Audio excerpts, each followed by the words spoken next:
NTV অনলাইনে news সংবাদ হওয়ার পর আমাদের এই রাস্তায় বিভিন্নভাবে আগ দিয়ে অনেক ছাই, মিলের ছাই পড়তো এবং নিউজ হওয়ার পর থেকে তারপর থেকে আর কোনো ছাই এখানে আর পড়েনি।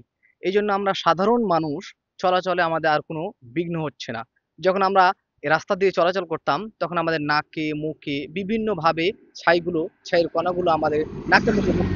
যার কারণে আমাদের নাক দিয়ে ঢোকার কারণে অনেক মানুষের শ্বাসকষ্ট হতো এবং চোখ দিয়ে ঢোকার কারণে অনেক মানুষের অ্যালার্জিতে চোখ সবসময় লাল হয়ে থাকতো। এই রাস্তাতে গেলে এখানে ছাই এই ফেলার কারণে মানুষজনের অসুবিধা হতো, চোখে এই ছাইগুলো পড়ে যেত।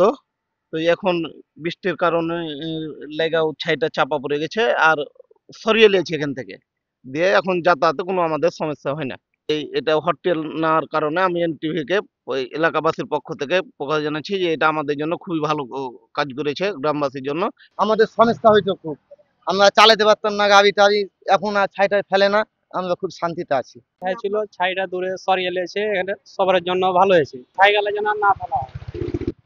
এটা এনটিভির জন্য হয়েছে, এটা এনটিভিকে জানাই ধন্যবাদ জানাই। তো এনটিভিতে সংবাদ প্রকাশ হওয়ার পর অনেক মানুষ স্বস্তিতে যাতায়াত করতে পারছে এবং তারা স্বস্তির নিঃশ্বাস ফেলতে পারছে, তাদের কোনো সমস্যা হচ্ছে না এখন রাস্তাতে চলাচল করার জন্য। এবং এর আগে যখনকার রাস্তাতে তারা চলাচল করতো চোখে ছাই পড়তো, অনেক অস্বস্তির ভিতরে ছিল।